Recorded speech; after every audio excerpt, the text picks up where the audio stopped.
இயக்க விதிகள்ல மூன்றாவது இயக்க விதி பார்க்கணும் பிள்ளைகள். அதுக்கு முதல்ல உங்களை செவ்வாய்க்கிழமை ஒரு பேப்பர் ஒன்று அனுப்பினாங்க. சரியா, அந்த பேப்பர்ல முதலாவது, நாலாவது, அஞ்சாவது நாங்க படிச்ச விஷயங்கள் செய்ய சொன்னா அது ஒரு செய்துட்டு அங்கால போவோம். இது வந்து அந்த ரெண்டாவது இயக்க விதியை பிரயோகிக்கக்கூடிய ஒரு கேள்வி.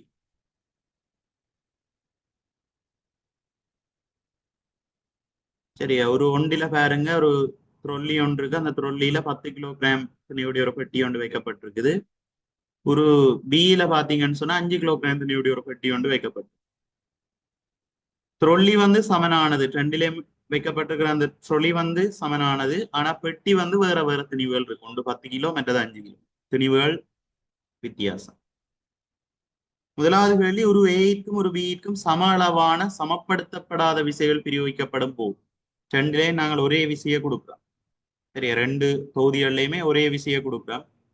அப்படி கொடுத்தோம் என்று சொன்னால் கூடிய ஆர்முடுகளுடன் அசையும் உரு எது என்றதான் கேள்வி. என்னவா இருக்கும் பிள்ளையர்? ஒரு ஏயா ஒரு பியா கூட ஆர்முடலோட இயங்கும்? B sir. ஒரு பி.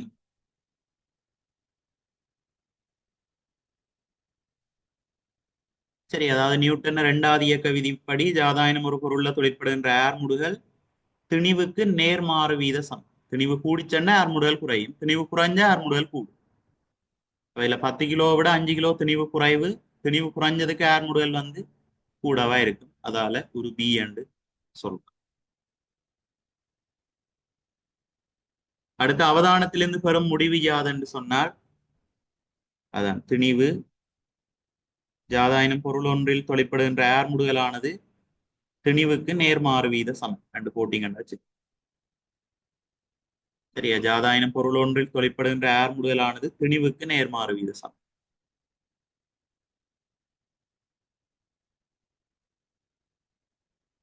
அதே மாதிரி மூன்றாவது கேள்வி, ஒரு ஏயிலும் ஒரு பியிலும் ஒரே திணிவுள்ள பெட்டிகள் வைக்கப்பட்டு. சரியா, ரெண்டிலையுமே ஒரே திணிவு, ஒரே திணிவுடைய பெட்டியை வைக்க போறோம். ஆனா வழங்கப்படுற விசைகளை மாத்திரம் ஒன்றுக்கு 10 நியூட்டன் விசை, மற்றதுக்கு 20 நியூட்டன் விசை வழங்கப்படும் போது கூடுதல் ஆர்முடலுடன் இயங்கும் உருவேது. சரி, ஏக்கு 10 நியூட்டன் விசையை கொடுக்குறோம், பிக்கு வந்து 20 நியூட்டன் விசையை கொடுக்குறோம். ஆனா திணிவுகள் சமன். சரியா, திணிவு சமன், விசைதான் வித்தியாசப்படுது. ஆகவே இந்த சந்தர்ப்பத்திலே இது கூடுதலான ஆர்முடலோட இயங்கும். B sir. பி.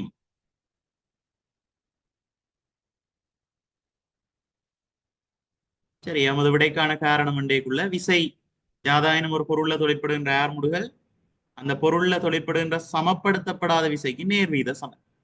விசை கூடிச்சன்னா ஆர்முடலும் கூடும், விசை குறைஞ்ச ஆர்முடலும் குறை. அதை நீங்க எழுதினீங்கன்னா சரி. யாதாயினும் ஒரு பொருளில் தொழிற்படுகின்ற ஆர்முடலானது விசைக்கு நேர்விகித சமன். காரணம் என்று கேட்டபடியே விசை அதிகரிக்கும் போது ஆர்முடலும் அதிகரிக்கும் என்று போட்டீங்கன்னா சரி.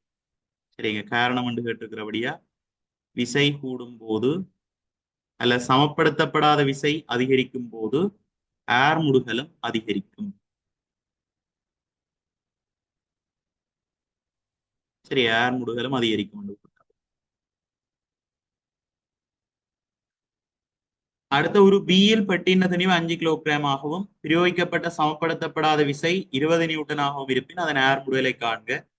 இதுக்கு நாங்கள் பயன்படுத்த வேண்டிய சமன்பாடு நியூட்டன் இரண்டாவது இயக்க விதியிலிருந்து பெற்றுக்கொண்ட F சமன் m. சரி, ஆர்முடுகள்லாம் கேள்வி. விசை வந்து 20 நியூட்டன், திணிவு 5 கிலோகிராம். இப்ப ஆர்முடுகள் எழுவாய் மாற்றினீங்கன்னு சொன்னா பெருக்கிற 5 அளவைக்கு பிரிக்கும். 20 × 5 சுருக்கினால் 4 மீட்டர்/s-2. சரியா, திருத்திக் கொள்ளுங்க.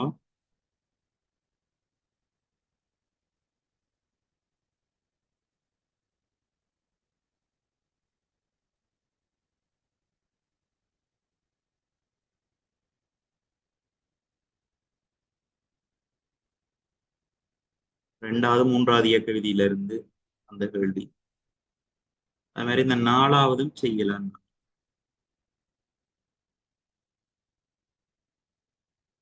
நாலாவது அப்புறம் வீதியை முடிச்சிட்டு செய்யலாம்.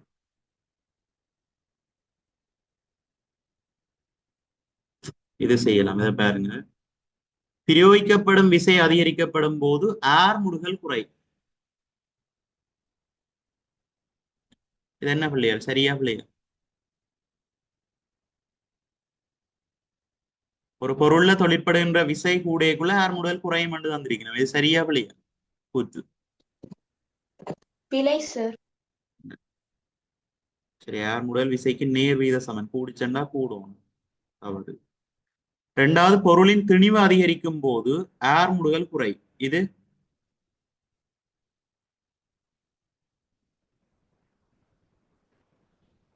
சரி சார். சரி. சரி, ஆர் முதல் திணிவுக்கு நேர்மாறு வீத சமன். இப்ப திணிவு கூடியக்கு ஆர் முதல் வந்து குறை.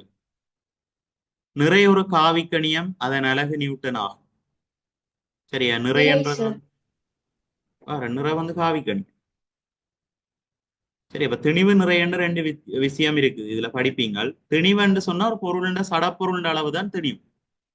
சரி, ஒரு மரக்குட்டின திணிவு 5 கிலோகிராம்னா அது திணிவுன்னு சொல்லுவோம். அதுக்கு பருமன் மட்டும்தான் இருக்கும், திசை இருக்கா.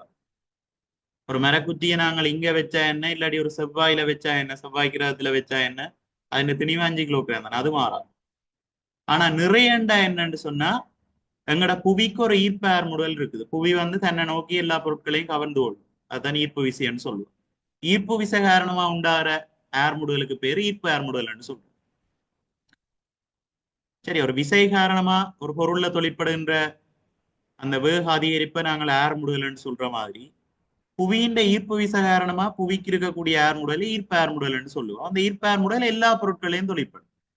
புவிக்கு மேல இருக்கக்கூடிய மனிதர்களா இருந்தாலும் சரி, பொருட்களா இருந்தாலும் சரி, எல்லா பொருட்களையும் அந்த ஈர்ப்பு ஏர் முடல் வந்து தொழிற்பட்டு கொண்டுதான் இருக்கு. அந்த ஈர்ப்பு ஏர் முடல் எங்க நோக்கி தொழிற்படும் சொன்னா புவியை நோக்கி தொழிற்படும். அதால உண்டாகிற அந்த விஷயத்தான் நாங்க நிறை என்று சொல்லுவோம். ஒரு பொருள்ல புவியின் ஈர்ப்பார் முதல் காரணமா தொழிற்படுற விஷய நிறை என்ற பெயரால சொல்லுவோம். திணிவண்டா வேறு, அந்த பொருள்னு அந்த சடப்பொருள் அளவு தான் திணிவு. திணிவு அளக்கிற அளவு வந்து கிலோகிராம், சர்வதேச அளவு கிலோகிராம். ஆனா நிறை என்று சொல்லிக்க புவியால ஈர்த்து கொள்ளப்படுற அளவை தான் நிறை என்று சொல்றோம் பிள்ளையார். அதுக்கு வந்து பருமனம் இருக்கும். பருமனை வந்து நாங்க நியூட்டன் அலகால அளப்போம். விசை அளக்கிற அளவால தான் அதையும் அளக்கிறது. திசையும் இருக்கும். திசை வந்து இப்போ புவியை நோக்கித்தான் நிற தொழிற்பட்டு கொண்டிருக்கும். சரியா? நிறைன்றது இப்போ புவியை நோக்கித்தான் தொழிற்பட்டு கொண்டிருக்கும். அவை திசையும் இருக்கிறபடியே அது ஒரு காவிக்கணியம். அதை அளக்கிற அலகு வந்து நியூட்டன். எனவே அந்த கூத்தும் சரி.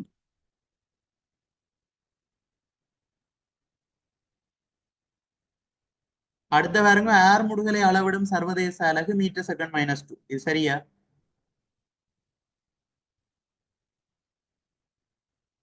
சரியா இல்லையா?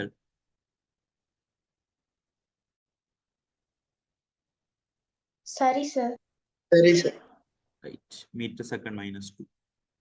அடுத்த எஃப் சமன் எம்ஏ என்னும் தொடர்பு நியூட்டனின் முதலாம் விதியிலிருந்து பெறப்பட்டதாகும். சரியா? பிளஸ். எங்க இருந்து எஃப் சமன் எம்ஏ பெற்றுக் கொள்ளப்பட்டது? நியூட்டன் சரி சார். பிள்ளைகள், எஃப் சமன் எம்ஏ என்ற தொடர்பு எத்தனையாவது விதியிலிருந்து நாங்கள் பெற்றுக்கொண்ட நாங்கள் முதல் செய்த கேள்வியா? ரெண்டாவது விதி. சரியா? நியூட்டன் ரெண்டாவது விதியில இருந்தான் எஃப் சமன் எம்ஏ என்ற தொடர்பை பெறுறான். சரி, ஒரு பொருள்ல தொழிற்படுகின்ற ஆர் முதல் திணிவுக்கு நேர்மாறு வீத சமனாயம், அந்த பொருள்ல திணிவுக்கு நேர்மாறு வீத சமனாயம் சமப்படுத்தப்படாத விசைக்கு நேர் வீத சமனாகவும் இருக்கும். இதுதான் நியூட்டன் ரெண்டாவது இயக்க விதி. இதை வச்சு கொண்டு வர்ற சமன்பாடு தான் எஃப் சமன் எம். சரி, அப்ப நியூட்டன் ரெண்டாவது விதியில இருந்தா அந்த சமன்பாட்டை பெற்றுக்கொள்றோம். இங்க முதலாவது விதி என்று தந்தபடியே அந்த கூட்டு.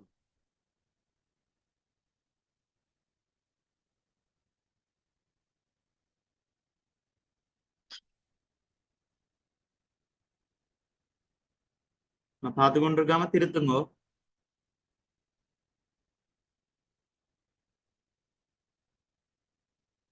அடுத்த அஞ்சாவது கேள்வி, ஏர் முடுகலுக்கும் விசைக்கும் இடையிலான தொடர்பை காட்டும் செயற்பாடு பெறப்பட்டிருக்காம். இதுல எக்ஸ் என்ற ஒரு பொருள் ஒன்று இருக்குது. கீழே ஒரு 5 கிலோகிராம் நிறை ஒன்று கட்டி தொங்க விடப்பட்டிருக்கு. அது வை என்று பெயரிடப்பட்டு,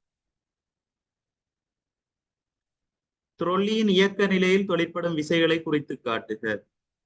இயக்க நிலை அண்டைக்குள்ள த்ரொல்லி வந்து இந்த பக்கம் இயங்கும்.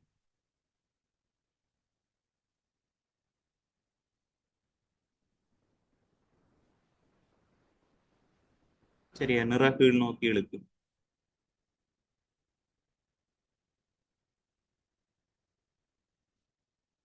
அது மாதிரி நோமலாவே பிள்ளைகள் பொருள் ஓய்வில் இருந்தா என்ன, தொழிற்பட்டா என்ன, அந்த பொருள்ன நிறம் வந்து கீழ் நோக்கி தொழிற்படும்.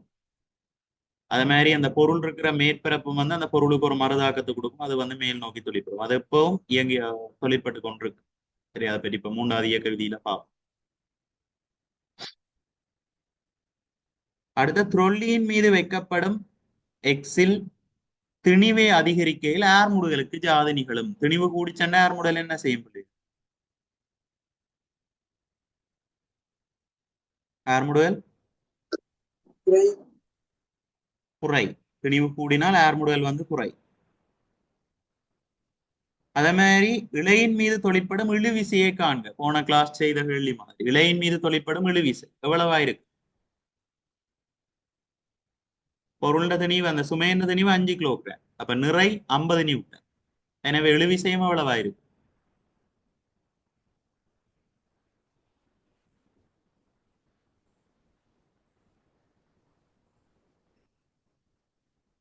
பொருளினுடைய நிறம் வந்து கீழ் நோக்கி தொழிற்படும். இந்த பொருண்ட திணிவு 5 கிலோகிராம். புவியீர்ப்பு ஆர்முடல் வந்து நாங்கள் 10 எடுக்கிறது வளமை. சரியா? ஜி வந்து இப்போ 10 மீட்டர் செகண்ட் -2 இருக்கும். உண்மையான பெறுமதி 9.8. ஆனா நாங்கள் கணித்தலுக்கு வசதியா 10 மீட்டர் செகண்ட் -2 தான் எடுக்கிறோம். நாங்கள் திணிவை புவியீர்ப்பு ஆர்முடலால பெருக்கினால் நிறைவேறும். திணிவு 5 கிலோகிராம், புவியீர்ப்பு ஆர்முடல் 10, அப்ப பெருக்கினா 50 நியூட்டன் ரெண்டு பேர். இந்த பொருள்ட நிறம் 50 நியூட்டன் ரெண்டபடியா இந்த இழையில தொழிற்படுகின்ற இழுவிசை, சரி, இந்த இழையில தொழிற்படுகின்ற இழுவிசை டிஎம் 50 நியூட்டனா தான் இருக்கு. நிறம் 50 என்றபடியா அந்த இழுவிசையும் வந்து 50 நியூட்டனா தான் இருக்கு. சரி, அப்ப தொழிற்படுகின்ற இழுவிசை யாதுன்னு கேட்டா 50 நியூட்டன்.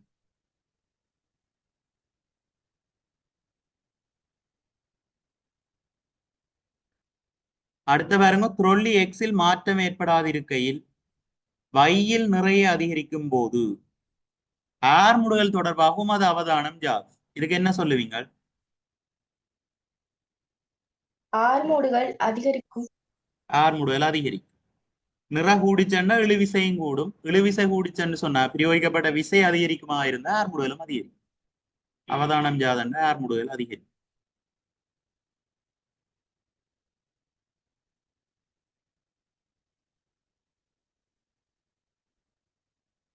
அடுத்த 2 கிலோகிராம் துணியுடைய த்ரொல்லி ஒன்றுக்கு 2 மீட்டர் செகண்ட் -2 ஆர்முடுகளை ஏற்படுத்த வல்ல விசை எவ்வளவு வந்தது?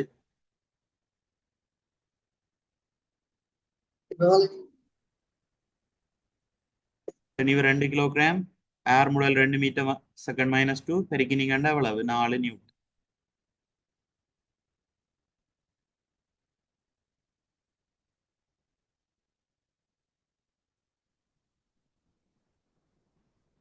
அடுத்த 6வதுல முதலாவது நியூட்டன் 2வது விதியை வரவிலக்கணப்படுத்து. ஒரு ஆள் சொல்லுங்க, நியூட்டன் 2வது இயக்க விதி. ஒரு பொருளில் ஏற்படும் ஆர்மோடுகள் அதற்கு பிரயோகிக்கப்படும் சமப்படுத்தா விசைக்கு நேரடி விகித சமமாகவும் பொருளின் திணிவுக்கு நேர்மாறு விகித சமமாகவும் இருக்கும். போட்டீங்கன்னா சரி. சரி, ஒரு பொருள்ல தொழிற்படுகின்ற ஆர்முடுகள் சமப்படுத்தப்படாத விசைக்கு, அந்த பொருள்ல தொழிற்படுகின்ற சமப்படுத்தப்படாத விசைக்கு நேர்வீத சமனாகவும் அந்த பொருள்ல திணிவுக்கு நேர்மாறு வீத சமனாகவும் காணப்படும். சரி, அதான் 2வது விதி. அதை எழுதினீங்கண்டா சரி. அடுத்து 2வது ஆர்முடல் 2 மீட்டர் செகண்ட் -2 இயங்கிக்கு அதில் தாக்கப்படும் விசை பொருள்ல திணிவு 5 கிலோகிராம். எஃப் சமன் எம்ஏல போட்டீங்கன்னா விட எவ்வளவு வந்தது?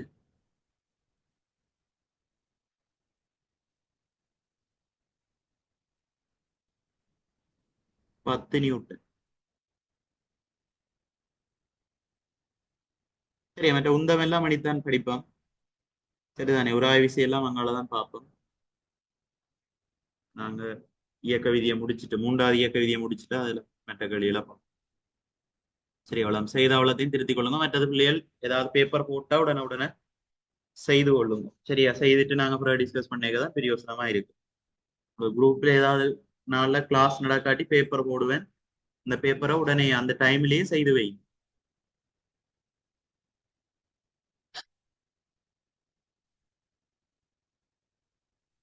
ரைட். இன்னைக்கு பார்க்க போற விதி மூன்றாவது இயக்க விதி. ஏற்கனவே நாங்கள் முதல் 2 விதிகளும் பார்த்துட்டோம். இப்ப மூன்றாவது இயக்க விதி. மூன்றாவது இயக்க விதி வந்து சிம்பிளா உங்களை எல்லாருக்கும் தெரிஞ்சதுதான். எந்த ஒரு தாக்கத்துக்கும் சமனும் எதிருமான மறுதாக்கம் உண்டு. தான் மூன்றாவது இயக்க விதி. சரி, ஒரு பொருளை வந்து நாங்கள் ஒரு மேசையில வைக்கிறோம்னு சொன்னால் அந்த பொருளுக்குண்டு ஒரு நிறை இருக்கு. அந்த நிறை வந்து மேசையில தொழிற்படும். சரி, இதை வந்து தாக்க விசை என்று சொல்லுவோம். அப்ப மேசையும் என்ன செய்ய வேண்டாம், பொருள் சமநிலையில் இருக்கணும்னா மேசையும் அந்த பொருளுக்கு பருமனுக்கு சமனான விதத்திலேயும் திசையில எதிராகவும் ஒரு மறுதாக்கம் உண்டா கொடுக்கும். சரி, இப்ப இந்த மேசையும் என்ன செய்யும் சொன்னா பொருளோட பருமனுக்கு சமனாயும் அந்த நிறைக்கு சமனாயும் திசையில எதிராகவும் ஒரு விசையை கொடுக்கும். அதை வந்து செவ்வன் மறுதாக்கம் சொல்லுவோம். ஆர் என்று குறிக்கிறது செவ்வன் மறுதாக்கம்.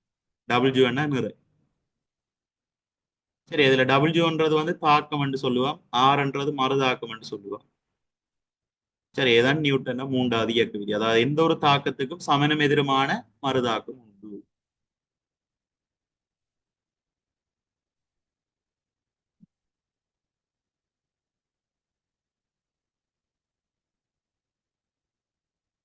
எந்த ஒரு தாக்கத்திற்கும் சமனும் எதிருமான மறுதாக்கம் உண்டு.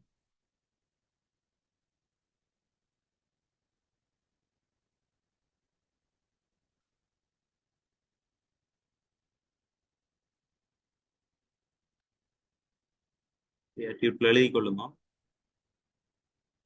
அதே மாதிரி இந்த மூன்றாவது விதியோட தொடர்பட்ட சில அன்றாட நிகழ்வுகளை பார்க்க போறோம். இதுல பாத்தீங்கன்னு சொன்னா ஒரு பலூனுக்குள்ள வந்து நாங்கள் காத்த நிரப்பி போட்டு அதை விடுவிச்சோம்னு சொன்னா அதனுடைய வாய்ப்பகுதியை வந்து நாங்கள் லேசா திறந்தோம்னு சொன்னா அந்த பலூன் வந்து மேல் நோக்கி போகும். மேல் நோக்கி கொஞ்சம் தூரம் போயிட்டு தான் திருப்ப விழும். என்ன காரணம்னு சொன்னா நாங்கள் விடுவிக்கைக்குள்ள உள்ளுக்குள்ள அடைபட்டிருந்த வழி வந்து அந்த வாய்த்துவாரத்தின் கூடாக கீழ் நோக்கி வெளியேறும். அப்ப உருவார விசையை வந்து நாங்க தாக்க விசைன்னு சொல்லுவோம். இதை தாக்கம்னு சொல்றோம். அப்புறம் எப்படி ஒரு விசை உருவாகிறதால வளிமூலக்கூறுகளும் அந்த அந்த கேஸ் வெளியில போய்க்குள்ள அந்த வளிமூலக்கூறுகளும் பலூன் டெஸ்பர்ல ஒரு மறுதாக்கம் ஒன்றே ஏற்படுது. சரி, அதாலதான் அந்த பலூன் வந்து மேல் நோக்கி போகுது. அதை சொல்றது மறுதாக்கம்னு சொல்றோம். சரி, இது தாக்க விசையண்டா, இது வந்து மறுதாக்கமா இருக்கு. இப்படி ஒரு பலூன் இயங்குற மாதிரி தான் இந்த ராக்கெட்டுகளும் இயங்கும். சரி, ராக்கெட் வந்து புவியீர்ப்பு விசைய தாண்டினா தான் அது விண்வெளிக்கு போகக்கூடிய மாதிரி இருக்கும். அப்ப ராக்கெட்ல வந்து அந்த எரிபொருள் எரியூட்டப்பட்டு வார அந்த புகை வந்து என்ன செய்யும்னு சொன்னா வெளியேறும். பின் முசலத்தின் ஊடாக வெளியேறும். அப்படி வெளியேறக்கு ஒரு தாக்க விசை ஒன்று உண்டாகும். அந்த தாக்கத்துக்கு பெருமன்ல சமனாயும் திசையில எதிராயும் ஒரு மறுதாக்கம் கொடுக்கிறபடியால அந்த ராக்கெட் வந்து அவ்வளவு போஸோட போகக்கூடிய மாதிரி இருக்கு.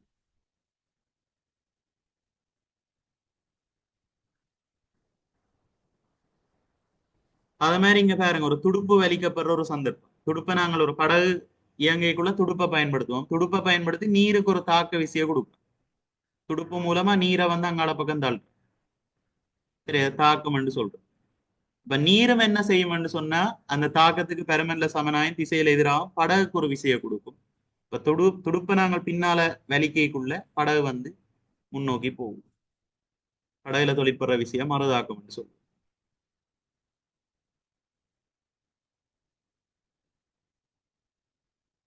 சரி, இதை மாதிரி தான் நீச்சல் அடிக்கிற சந்தர்ப்பங்கள். நீச்சல் அடிக்கைக்குள்ளே நாங்கள் வந்து கை கால்களை பயன்படுத்தி நீருக்கு ஒரு பின்முகமா ஒரு விசையை கொடுக்கும். சரி, அது தாக்கம். அப்படி தாக்க விசை ஒன்று கொடுக்கப்படுக நீரும் வந்து எங்களோட உடல் மீது ஒரு விசையை கொடுக்கும். பருமனுக்கு சமனாயும் திசையில எதிராயும் ஒரு மறுதாக்கம் ஒன்று கொடுக்கும். அதாலதான் நாங்கள் முன்னோக்கி நீந்தக்கூடிய மாதிரி மறுதாக்கம் சொல்லுவோம்.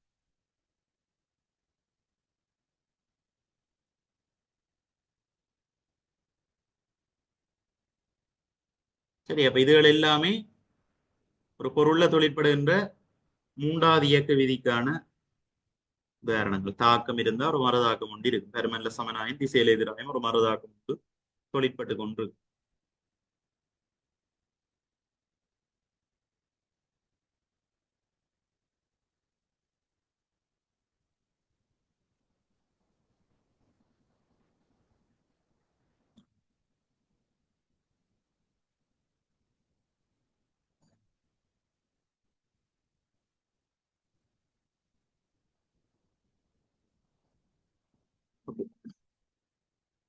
இணைப்பிள்ளையில் நாங்கள் பார்க்க போற விஷயம் வந்து இதான் இயக்க விதிகள். இது எங்கெங்க பயன்படுத்தப்படுதுன்ற உதாரணங்கள் தெரிஞ்சிருக்கணும். மற்றது அதை பயன்படுத்தி செய்யற அந்த கணக்கு பகுதி எண்டைக்குள்ள நியூட்டன் ரெண்டாவது இயக்க விதியில தான் கணித்தல் சம்பந்தப்பட்ட விஷயங்கள் இருக்குது. அதுகளையும் பார்த்திருப்பீங்க.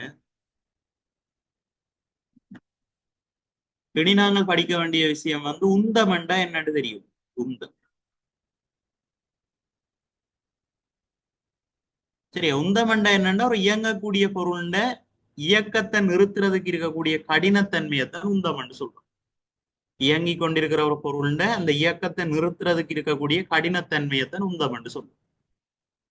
ஒரு இயங்குற பொருள் அண்டைக்குள்ள அதுக்கு ரெண்டு பண்புகள் முக்கியமா இருக்கும். ஒன்று வந்து ஒரு பொருள்ட திணிவு. சரி, அந்த பொருளுக்கு ஒரு திணிவு இருக்கு. அடுத்து வந்து அந்த பொருளுக்கு வந்து ஒரு வேகம் இருக்கும். இந்த ரெண்டு காரணிகள்லையும் தங்கி இருக்கு உந்தம். சரி, ஒரு போல வந்து ஒரு ஆள் இன்னொரு ஆளை நோக்கி ஃபாஸ்டா எறியுதுன்னு சொல்லிக்க அந்த போலை இவர் பிடிக்க போற இல்லாட்டி அதனுடைய இயக்கத்தை தடுக்க போறாருன்னு சொன்னால் அதுல ரெண்டு காரணிகள் பங்கு பெற்றும். ஒன்று வந்து போலுக்கு ஒரு திணிவு இருக்கு. அடுத்து அந்த போல் வார ஸ்பீட் அதுக்கு ஏற்றபடிதான் அதை நிறுத்தலாம். சரி, அப்ப நாங்கள் ஒரு சாதாரண ஒரு நார்மலா ஒரு லெதர் போல் எறிகிறதுக்கும் ஒரு இரும்பு குண்டு எறிகிறதுக்கும் வித்தியாசம் இருக்கு. இரும்பு குண்டண்டைக்குள்ள அந்த திணிவு அதிகம், அப்ப உந்தமும் கூடவா இருக்கு. மற்றொன்று வேகமா விரைக்குள்ளேயும் அதன் வேகம் வந்து உந்தம் வந்து கூடவா இருக்கு. சரி, அப்ப துப்பாக்கி சன்னம் வந்து எங்களோட உடலை துளைக்குதுன்னா அதுக்கு காரணம் அதன் திணிவு குறைவு. ஆனா வேகம் வந்து நல்ல ஸ்பீடா வாரபடியா எங்களோட உடம்ப வந்து துளைக்கக்கூடிய மாதிரி இருக்கு. சரி, அப்ப உந்தம் கூட அந்த ஸ்பீட் அதிகம் மண்டபடியா அதனுடைய வேகம் அதிகம் மண்டபடியா உந்தம் வந்து கூட இயக்கத்தை நிறுத்துறதுக்கு இருக்கக்கூடிய கடினத்தன்மையும் அதிகமா காணப்படும். சரி, அதுதான் உந்தம் சொல்றோம். ரெண்டு காரணிகள்ல தான் இருக்கும். ஒன்று திணிவு, அடுத்தது வேகம். சரி, இதுல இருந்து உந்தத்துக்குரிய சமன்பாடு நாங்கள் பெற்றுக்கொள்றோம். உந்தமண்டா திணிவு தரவு இந்த ரெண்டு பெருக்கமாக இருக்கு. திணிவு அளக்கிற சர்வதேச அலகு கிலோகிராம், வேகத்தை அளக்கிற சர்வதேச அலகு மீட்டர் செகண்ட் -1. ஆகவே உந்தத்துக்குரிய அலகு வரும் எங்களுக்கு கிலோகிராம் மீட்டர் செகண்ட் -1 வரும். சரி, இதான் உந்தத்தை அளக்கிற அலகு கிலோகிராம் மீட்டர் செகண்ட் -1.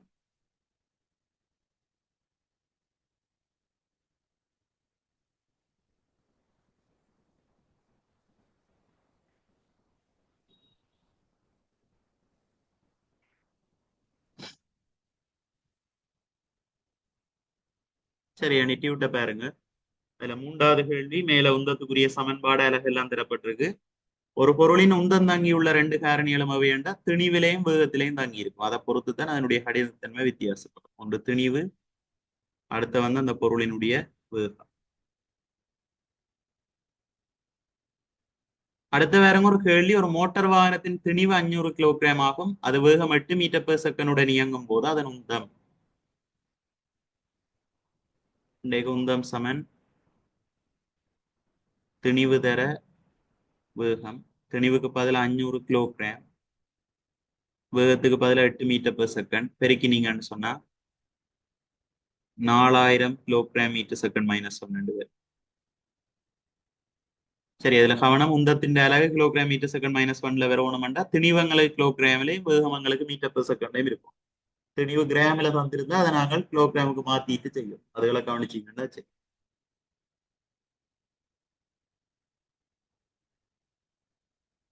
சரியா இல்லையா?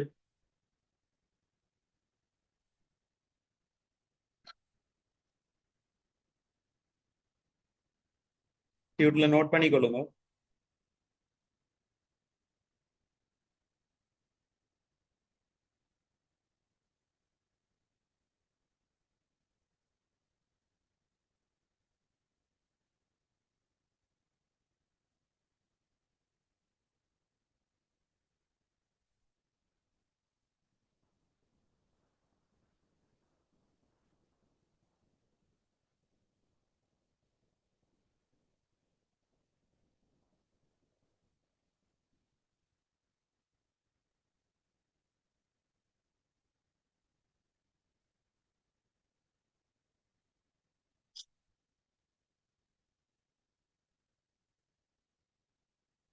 ரைட். இப்ப பிள்ளைகள் எனக்கு 3 to 6 வரைக்கும் ஒருக்கா செய்து அனுப்புங்க. டியூட்ல 3 to 6 வரைக்கும் உள்ள வெளியே ஒருக்கா செய்துட்டு அனுப்பு.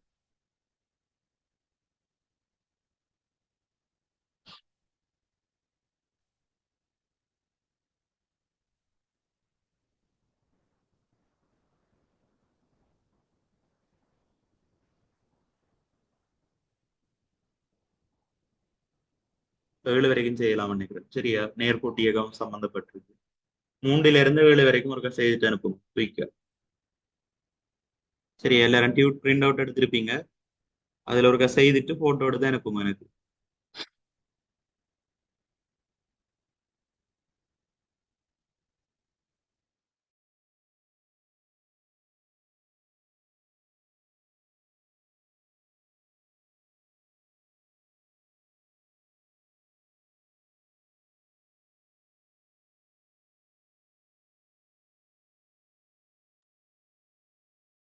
இரவு கிளாஸ் வளம மாதிரி நடக்கும் பிள்ளைகள். 8 to 9 இரவு கிளாஸ் நடக்கும் வளம மாதிரி. இப்ப நாங்க இத இயக்க விதியை முடிச்சிட்டோம்னா இரவு உராய்வை ஸ்டார்ட் பண்ணோம். இப்ப குயிக்கா ஒருக்கா அனுப்புங்க.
ஜாத்ரா கிராமில இருந்தா கிலோகிராமுக்கு மாத்திட்டு செய்யணும். 1000 கிராம் 1 கிலோகிராம். சரி, அதுல மாத்திட்டு செய்யுங்க.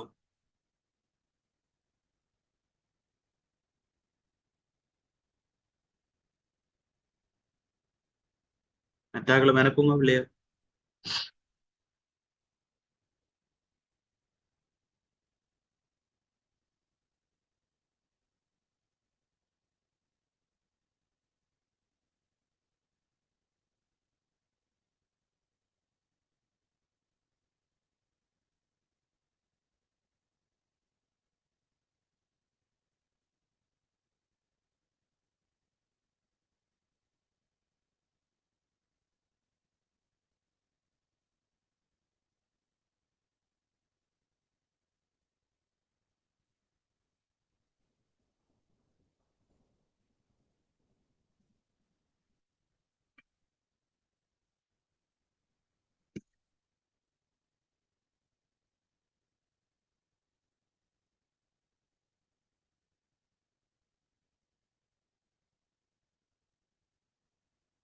இந்த மெட்டாக்களுங்க ஒருத்தரையும் காணையில. இஸ்மா, சைலானந்த் சர்மா, ஸ்டிஃபானி, இன்சா, ஒருத்தரையும் வரையில. சரியோ பிள்ளையோ முதல்ல அனுப்புங்க பிள்ளையா.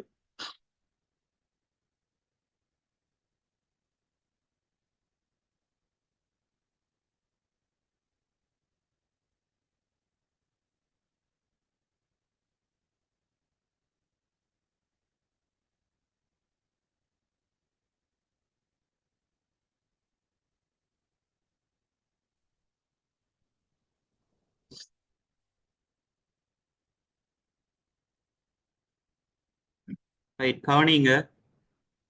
சரியா, நீங்க செய்து அனுப்பாத வரைக்கும் பிள்ளைகள் உங்களுக்கு ஒன்றுமே விளங்காது. சரியா, சரியோ பிள்ளையோ முதலாவது செய்து அனுப்பணும். வேண்டாத்தான் நீங்க என்ன பிழை விடுறீங்களன்றது உங்களுக்கு தெரியும்.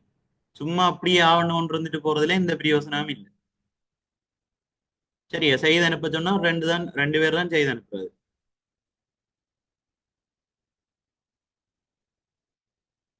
சரி, அதுவும் படிப்பிக்காத கேள்வியண்டா பரவாயில்ல. படிப்பிச்ச கேள்வியை செய்து அனுப்புங்கோண்டா அதுக்கு இயலாது.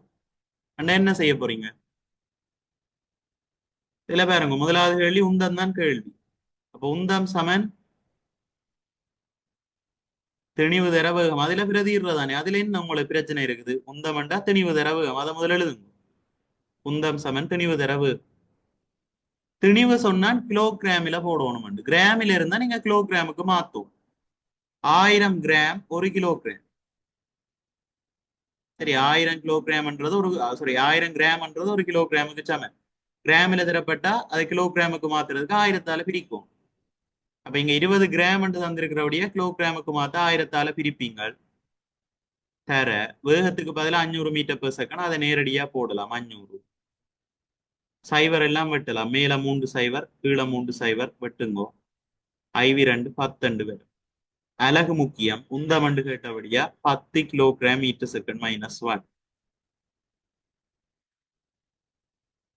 சரியா, திருத்திக் கொள்ளுங்க பிள்ளைய. பார்த்து திருத்துங்க. திருத்தினவருக்கு அனுப்புங்க எனக்கு. நீங்க செய்யறீங்களா செய்யலையா, விளையாட்டுத்தனமா வந்து இருந்துட்டு போறீங்களான்றது தெரியாது. சரியா, நீங்க திருத்தின விஷயங்களை ஒரு எனக்கு வாட்ஸ்அப்ல அனுப்புங்க.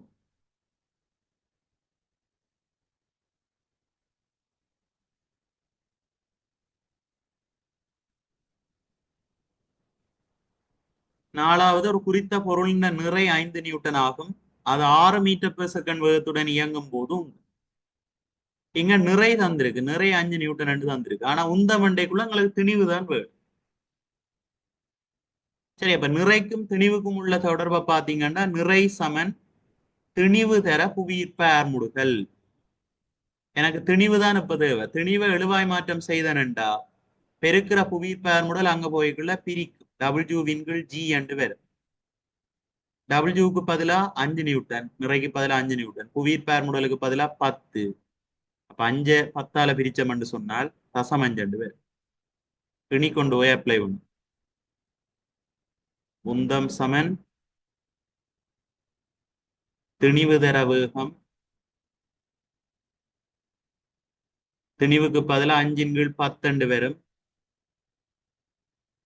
சரி, என்னோட நிறதான் எங்களுக்கு தந்திருக்கணும் 5 நியூட்டன். இங்க தேவைப்படுறது எங்களுக்கு திணிவு தான் போடணும் உந்தவண்டா. அப்ப 5 10ஆல பிரிச்சிங்கண்டா திணிவு வரும். வேகத்துக்கு பதிலா அங்க தந்திருக்கணும் 6. 6 5ஆல பிரிக்கணும். 6 5 30. 30 10ஆல பிரிச்சோம்டா 3 வரும். 3 கிலோகிராம்/மீட்டர்/செகண்ட் -1.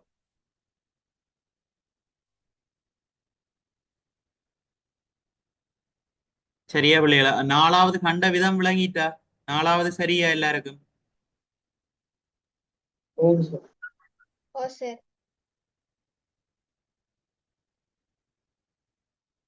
அஞ்சாவது கேள்வியை பாருங்க. இயங்கிக் கொண்டிருக்கும் ஒரு குறித்த பொருளின் உந்தம் 20,000 கிலோகிராம் மீட்டர் செகண்ட் -1 ஆகும். அந்த பொருள்ல திணிவு தந்திருக்கு 1000 கிலோகிராம். வேகம் கேட்டிருக்கு. வேகத்தை எழுவாய் மாற்றோம். உங்களுக்கு தெரிஞ்ச சமன்பாடை முதல் எழுதும். உந்தம் சமன் திணிவு தர வேகம். இப்ப எனக்கு வேகம் தான் கேட்டிருக்கு. அப்ப வேகத்தை எழுவாய் மாற்றுங்க. வேகம் சமன் வேகம் திணிவு வேகத்தை பெருக்குதுன்னு சொன்னா அங்கால போய்க்க பிரிவு. அப்ப உந்தத்தின் கீழ் திணிவு.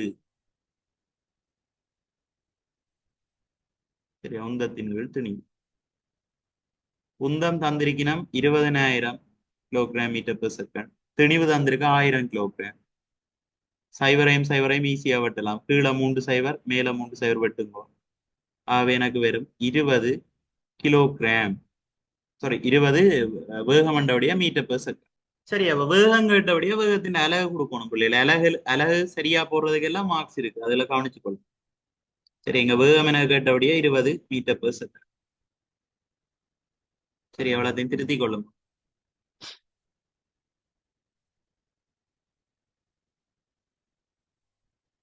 முதலாவது கேள்வி நேரடியா காண்றது. இந்த மூன்றாவது கேள்வியில முதலாவது நேரடியா சமன்பாட்டை போட்டு பிரதியிட்டு விடை எடுக்கணும்.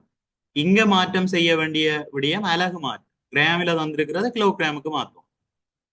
அதை கவனிப்பீங்க முதலாவது இந்த மூன்றாவது கேள்வியில. அது மாதிரி நாலாவது கேள்வியில உங்களுக்கு வேகம் சரியா தந்திருக்கு, ஆனா நிறதான் தந்திருக்கு. ஒரு நிறைய பெருக்கிறேன். உந்தம் சமன் திணிவு தர வேகம். உந்தம்ன்றது திணிவிலையும் வேகத்திலையும் தான் தாங்கி இருக்கு. அப்ப நிறையில இருந்து நாங்க திணிவை கண்டு போட்டு திணிவ வேகத்தோட பெருக்கி உந்தத்தை காணும். அப்ப இங்க வந்து நிறைய திணிவாக மாத்துறது தெரிஞ்சிருக்கும். அஞ்சாவது கேள்வியில உந்தவன் தந்திருக்கு, திணிவன் தந்திருக்கு, வேகத்தை கேட்டிருக்கிறார். அப்ப நாங்கள் வேகத்தை எழுவாய் மாற்றம் செய்து போட்டு அதுல பிரதியிட்டம் என்றா விடவே. இவ்வளவுதான் அதுல கவனிக்க வேண்டிய விஷயம்.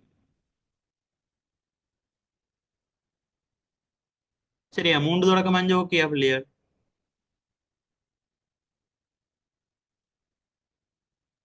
அடுத்ததுக்கு போட்டா? ஓகே. ஓம் சார். ஓம் சார். ரைட். அடுத்தது பாத்தீங்கன்னு சொன்னா 2 விஷயத்தை மிக்ஸ் பண்ணி தந்திருக்கு. உங்களுக்கு எல்லா கேள்வியும் பிள்ளைகளும் உந்தம் என்றால் என்ன, ஒரு சயின்ஸ் பேப்பர்ல வந்து ஒரு அந்த ப்ராப்பரான ஒரு பேப்பர்ல சரி இது உங்களுக்கு விளக்கம் இதா படிக்கிறோம் என்ன. இது வந்து ஒரு தியரிய படிக்கிற வண்டிக்குள்ள அதுல ஸ்டார்ட்ல இருந்து எளிமையான ஒரு எண்ணக்கருவில இருந்து அதுன்ற வரைவிலக்கணம், சமன்பாடு, அதுக்குரிய அலகு, சிம்பிளா ஒரு கணக்கு விளங்கப்படுத்துறது, அதுக்கு பிறகு மெட்ட கணக்குகள் அப்படி போய் கொண்டிருக்கும். ஆனா உங்களுக்கு ஒரு டேர்ம் பேப்பர்ல எப்படி வரும்னு சொன்னா எல்லாம் கலந்துதான் வரும். எல்லா கேள்வியும் என்றால் என்ன கேள்வி வரா. சரி, எல்லா கேள்வியும் சமன்பாட்டை போட்டு பிரதியிட்டு விடகான்ற மாதிரி வரா. டென்னை மிக்ஸ் பண்ணி தான் கேட்பினோம். நேர்கோட்டு இயக்கத்துல வரக்கூடிய ஒரு எண்ணக்கரு இதோட வரக்கூடிய எண்ணக்கரு மிக்ஸ் பண்ணி தான் கேட்பினோம். அதுக்கேற்றபடி நாங்க செய்யறதுக்கு தெரிஞ்சிருக்கோம். இந்த கேள்வியை பாருங்க. 15 கிலோகிராம் திணிவுடைய ஒரு பொருளின் இயக்கத்துக்கான வேக நேர வரைவு தரப்பட்டிருக்கு. பொருள் சீரான வேகத்துடன் இயங்கும் காலப்பகுதியில் அதன் மீது தொழிற்படும் உந்தம் கேட்டு. அப்ப எனக்கு திணிவு தெரியும், உந்தம் தான் கேள்வி. சீரான வேகத்தோட இயங்குற காலப்பகுதியில உந்தம் கேட்டபடியால எனக்கு அதனுடைய அந்த சீரான வேகத்தை கண்டனண்டா. சரி,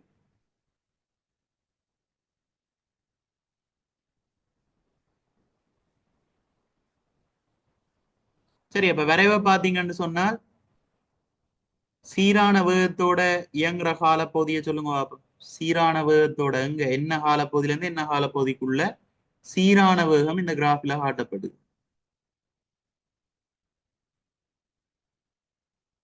சில நேரங்களை பார்த்தா தெரியும். இது 2, 6, இது 10. இப்ப சொல்லுங்க பாப்போம்.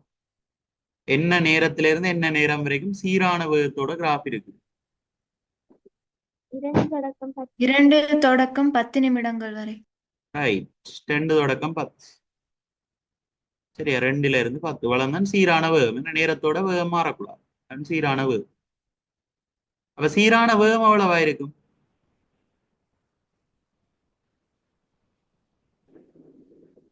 எவ்வளவு பிள்ளைகள் வேகம்? 8. 8 மீட்டர் பெர் செகண்ட். 8 சரி, அப்ப இதை வச்சுக்கொண்டு கண்டுட்டு பிணி சமன்பாட்டுல பிரதிடுறதான் நம்மளோட வேலை. உந்தம் சமன் திணிவு தரவு.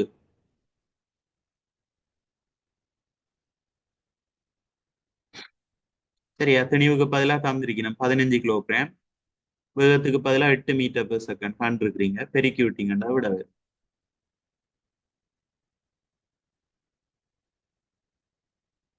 12 என்ன 120. சரியா, 120 அலகு முக்கியம். உந்தமண்டவடிய கிலோகிராம் மீட்டர் செகண்ட் மைனஸ் 1.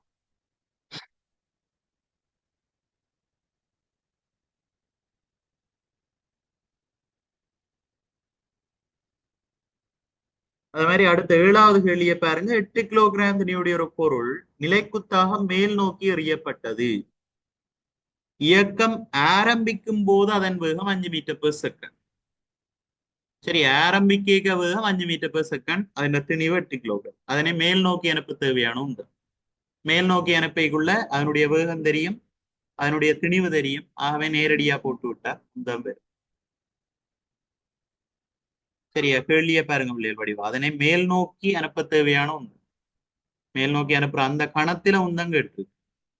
அப்ப ஆரம்பிக்க வேகம் 5 தந்திருக்கணும், திணிவு 8 கிலோகிராம். அதை வச்சுக்கொண்டு காணும். சரியா, உந்தம் சமன் திணிவு தர வேகம்,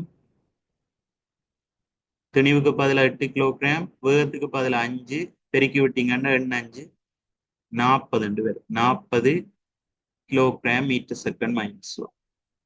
ஆனந்தம். அது மாதிரி 2வது கேள்வி நீங்க தான் சொல்ல போறீங்க. அப்பொருள் அடையும் உச்ச உயரத்தில் அதன் வேகம் யாது? உச்ச உயரத்துல வேகம் என்னவா இருக்கும் பிள்ளையர்?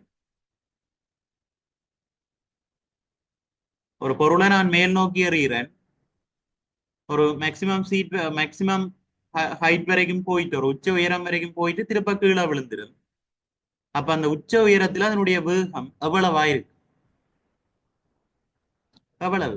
0 சார். 0. சரியா, மேல் நோக்கி நான் ஒரு பொருளை எறிய அதனுடைய வேகம் குறைஞ்சோண்டு வரும். என்ன 10 படி வேகம் குறைஞ்சோண்டு வரும். புவியீர் பெயர்முடல் 10 10 படி வேகம் குறைஞ்சு உச்ச உயரத்துல அதனுடைய வேகம் வந்து 0க்கு வந்து 0 வந்தா அப்புறம் அவர் கீழே விழ தொடங்குது. சரி, அப்ப உச்ச உயரத்துல வேகம் 0. உச்ச உயரத்துல வேகம் 0 உச்ச உயரத்துல உந்தம் கேட்டா அதுவும் என்னவா இருக்கு? 0. 0 தான் இருக்கு. சரியா, என்ன பிரமாணத்தோடையும் 0 பெருக்கப்பட்டா 0 தானே. உச்ச உயரத்துல உந்தம் கேள்வி கேட்டிருந்தா அதுக்கும் விட 0. சரியா பிள்ளைகள், இந்த உந்தம் தொடர்பான விஷயம் விளங்கிட்டா?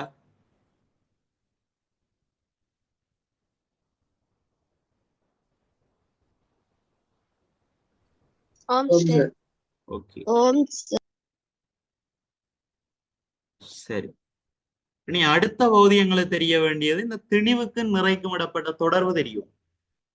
சரியா, திணிவு நிறை என்னன்னு தெரியும். திணிவுன்றது வந்து இப்ப நீங்க கிராம், கிலோகிராம், மில்லிகிராம் இந்த அலகுகள்ல அளக்குறது எல்லாம் திணிவு. ஒரு பொருள் கொண்டிருக்கிற சடப்பொருள் அளவை திணிவுன்னு சொல்லுவோம். ஒரு மரக்குத்தி இருக்குதுன்னா அந்த மரக்குத்தி கொண்டிருக்கிற அந்த சடப்பொருள், சரி, அந்த திண்ம சடப்பொருள் அதனுடைய அளவத்தை நாங்க திணிவுன்னு சொல்றோம். அதே நேரம் நிறை என்று சொன்னா ஒரு பொருள் புவியை நோக்கி இழுக்கும் விசை.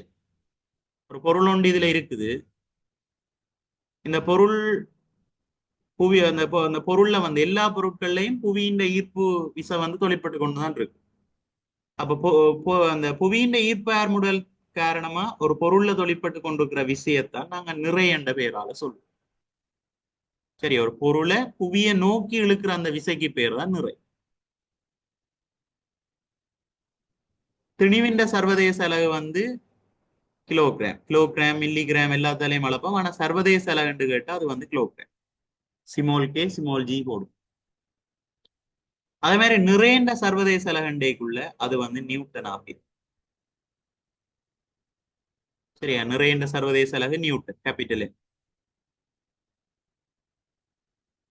அது மாதிரி திணிவு வந்து பருமனை பற்றி மட்டும்தான் கதைப்போம். நாங்க கடையில போய் 2 கிலோ சீனி வாங்குறோம்னு சொன்னா அந்த பருமனை மட்டும்தான் கணக்கெடுப்போம். 2 கிலோ சீனி கிழக்கால மேற்காலைன்னு சொல்லி கொண்டு நிக்க மாட்டோம். பருமன் மட்டும்தான் எங்களுக்கு தேவை.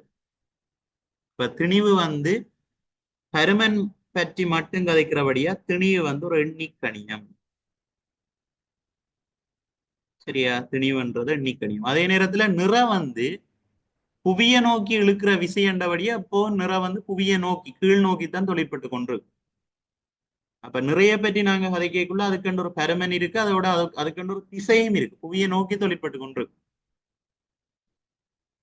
ஒரு புவியில வாழக்கூடிய ஒரு நபற்ற திணிவு 60 கிலோகிராம் அவற்ற நிற வந்து 600 நியூட்டன். புவியை நோக்கி தொழிற்படுறதால தான் அவற்ற நிற 600 நியூட்டன். இதே ஆளை கொண்டு போய் சந்திரன்ல நாங்கள் வச்சோம்னா அவற்ற நிறம் வந்து இன்னும் குறைவாத்தான் காட்டும். ஆனா திணிவு மாறாது. அவற்ற 60 கிலோ திணிவுடைய ஒரு ஆள் சந்திர மேற்பரப்பில இல்லாட்டி செவ்வாய் மேற்பரப்பில வச்சாலும் அவற்ற திணிவு 60 கிலோகிராம், அது மாறாது. ஆனா நிறம் வந்து வித்தியாசம். சந்திரன்ல வைக்க கொஞ்சம் பேரம் குறைஞ்ச மாதிரி உணர்வேன். ஏன்னா அங்க ஈர்ப்பார் முடல் வந்து சரியான குறைவு. இங்க எங்கட ஈர்ப்பார் முடல் 10 அவர் 600 நியூட்டன் நிறைய அனுபவிக்கிறார். இதே சந்திரன்ல பாத்தீங்கன்னு சொன்னா ஈர்ப்பார் முடல் புவியை விட சரியான குறைவா இருக்கும். அப்ப நிறையும் அவற்ற நிறையும் வந்து அங்க குறையும். சரி, அப்ப நிறைக்கு நாங்க திசை கதைக்கிறபடியா அது வந்து ஒரு காவி கணியம்.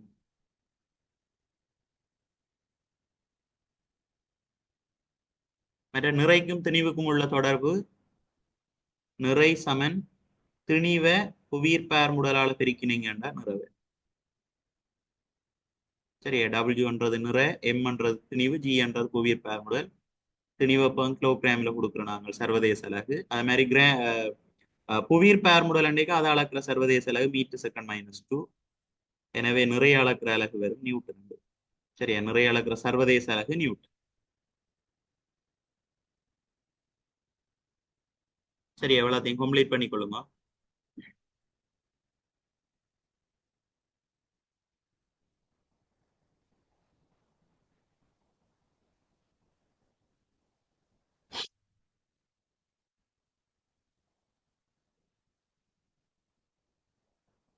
சரி, அப்ப எனக்கு இந்த எவ்வளவு கேள்வியும் முழுக்க செய்தனும்.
சரி, எவ்வளோத்தையும் செய்து அனுப்புங்க.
ரைட், செய்கிறன் பிள்ளைகள் ஒரு பாருங்க.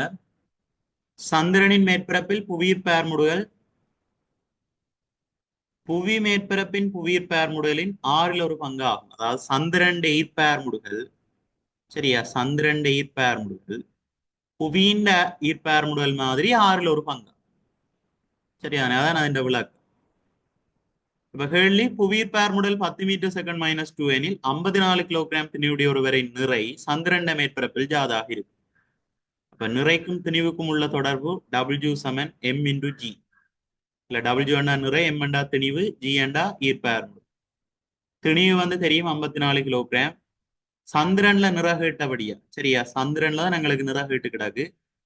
அப்ப சந்திரன்ல நிற வந்து புவிய மாதிரி 1/6 பங்கு, சரியா, புவிய மாதிரி 1/6 பங்கு. ஏண்டா புவியில 10 அண்டைக்குள்ள இது வந்து இந்த 10 6ஆல பிரிச்சா எவ்வளவோ அதுதான் சந்திரன்ல இருக்கிற நிறைய இருக்கு. சரி, அப்ப 10 × 6 போடுவீங்க. 54 6ஆல பிரிச்சோம்னு சொன்னா 6 9 வருமே, 9. சரி, 6 9 54, 9 10 90 வரும், 90 நியூட்டன், சரியா, 90 நியூட்டன் வரும். சந்திரன் மேற்பரப்பில் அவற்ற நிற 90 நியூட்டன்.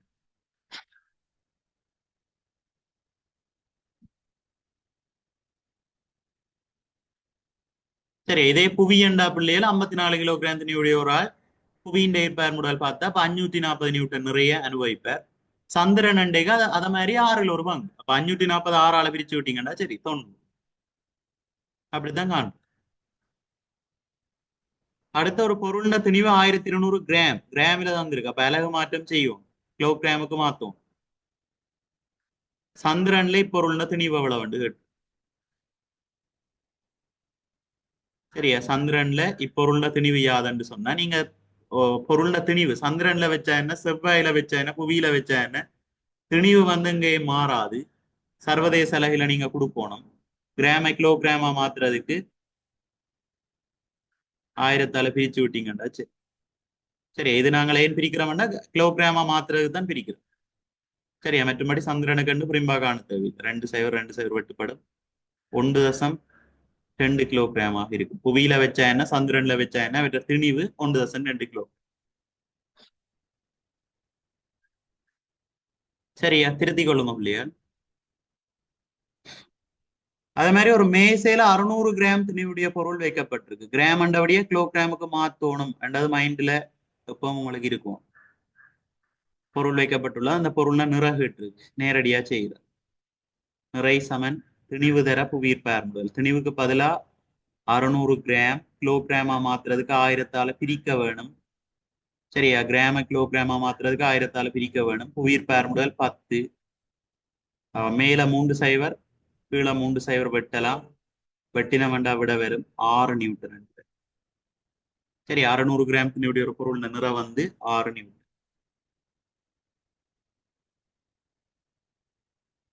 அது மாதிரி அடுத்த கேள்வி, பொருள் இயங்காமல் ஓய்வில் உள்ள சந்தர்ப்பத்தில் பொருள் மீது தொழிற்படும் இரு சம விசைகளையும் கீழுள்ள உருவில் குறித்து காட்டுது. ஓய்வில் இருக்க பிள்ளைகள் என்னென்ன விசைகள் தாக்கும் என்று சொன்னான். நியூட்டனை 3வது இயக்க விதியில விளங்கப்படுத்தினான். ஓய்வில் இருக்கிற சந்தர்ப்பத்தில் என்னென்ன விசைகள் தாக்கும் ஒரு பொருள்.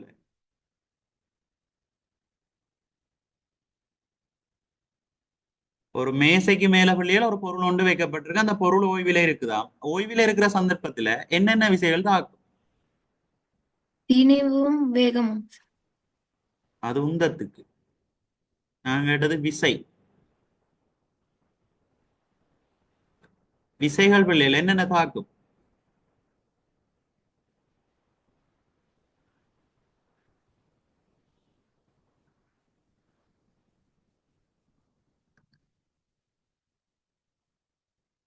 ஒருத்தரம் வடிவா கவனிக்கலைன்னு தான் அர்த்தம்.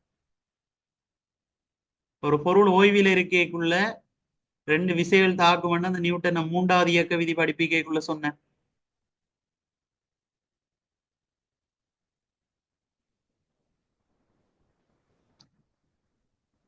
பிள்ளைகள் ஒரு பொருளினுடைய நிற தாக்கும் பிள்ளைகள். ஒரு மேற்பரப்புக்கு மேல இருந்து பாருங்க, இந்த மேசை மேற்பரப்புக்கு மேல பொருள் வைக்கப்பட்டிருக்கு. பொருள் நிற கீழ் நோக்கி தாக்கும். W என்ன நிற. அதே மாதிரி மேசையும் வந்து அந்த நிற காரணமா மேசையில் ஒரு விஷயம் ஒன்று ஏற்படுத்தப்படுது. அப்ப மேசையும் என்ன செய்யணும்னா அந்த பொருளுக்கு பருமன்ல சமனாயும் திசையில எதிராயும் ஒரு மருதாக்கம் ஒன்றை கொடுக்கும். சரியா, வேற கலரால மாத்திக்கிறேன் பாருங்க. மேசையால பொருளுக்கு வழங்கப்படுற மருதாக்கம் இப்படி இருக்கு. இதை வந்து நாங்க மருதாக்கம் என்று சொல்றது, செவ்வன் மருதாக்கம் என்று சொல்லுவோம். ஆரண்டு குறிக்கும்.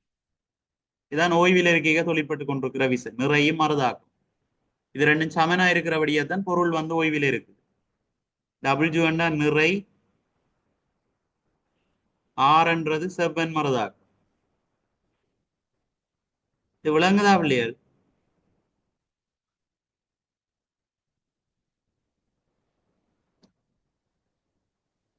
பிள்ளைகள் இது சரியா? ஓம் சார். ஓம் ஓ சார். சார். ஓம் சார். ரைட், இப்போ ஓமன்னு சொல்லிட்டு அப்புறம் கேட்க மறந்துடணும் என்ன. சரியா, வடிவ ஞாபகத்துல வச்சிருக்கோம் பிள்ளைகள். ஓய்வில் இருக்கைக்குள்ள கட்டாயம் இந்த பொருள்ல நிற தொழிற்பட்டு கொண்டிருக்கும். ஏன் நடுவில் நான் காட்டுறேன்டா அந்த ஈர்ப்பு மையம் நடுவில் தான் இருக்கு. ஒரு பொருளுக்கு நடுவில் தான் தொழிற்படும். சரி, அப்ப நிற காட்டைக்குள்ள அப்படி ஒரு பொருள் இருந்தா அதுக்கு நடுவில் கீழ் நோக்கி நிறதாகும். ஒரு மேசைக்கு மேல இருக்குதுன்னா மேசை தான் மரதாக்கத்தை கொடுக்க போகுது. சரியா, மேசையால அந்த பொருளுக்கு கொடுக்கப்படுறதான் மரதாக்கம். மேசைன்னு இந்த அடிப்பகுதியில இருந்து பிடிக்கும். சரியா, நான் உங்களை விளங்குறதுக்காக அப்படி வேற வேற இங்க பயன்படுத்தி காட்டி இருக்கிறேன். நீங்க வந்து நார்மலா காட்டினீங்கடா. சரி சரி, இது மருதாக்கம், இது நிறை.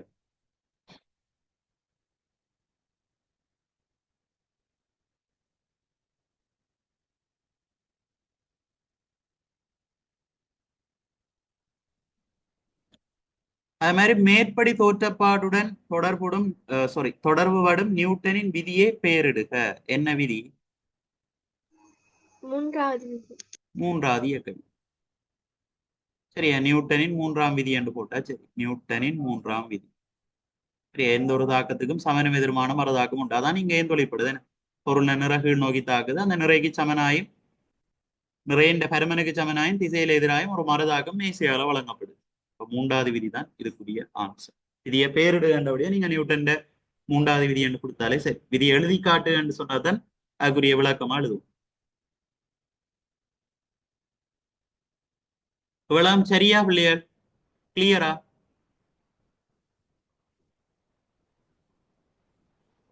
ஓம் சார். ஓம் சார். ஓகே, அப்ப வடிவாதொருக்கா செய்து பார்த்து கொண்டு வாங்க. முழுக்களையும் திருப்பொருக்கா செய்து பார்த்து கொண்டு வாங்க. பேப்பர் கிளாஸ்ல நாங்க இயக்க விதிகள் உரிய கேள்விகள் செய்வோம். மற்றது வந்து இன்றைக்கு பின்னேற கிளாஸ் வந்து உராய்வுகள் ஸ்டார்ட் பண்ணுவேன். அதுக்கு ஏற்றபடி வாங்க. அதுக்குரிய டியூட்ஸையும் அனுப்பி விடுறேன். இதுல உள்ள பாஸ் பேப்பர் கேள்விகளையும் செய்து கொள்ளுங்க அப்படி. சரி, அந்த இயக்க விதிகள்ல இருக்கிற அந்த வெளிகாமன் யூனிட் பேப்பரையும் பாஸ் பேப்பர் கேள்விகளையும் செய்துட்டு வாங்க. பேப்பர் கிளாஸ் நடக்கிற டைம் அதான் செய்வேன். சரி, அதுகளையும் முருகா செய்து போட்டு எனக்கு முதலே அனுப்புங்க. மிச்சத்தை நாங்கள் நைட் கிளாஸ் பார்ப்போம். சரியா, டவுட் இருந்தா கேட்கலாம், இல்லாட்டி லீவ் ஆகிப்போம்.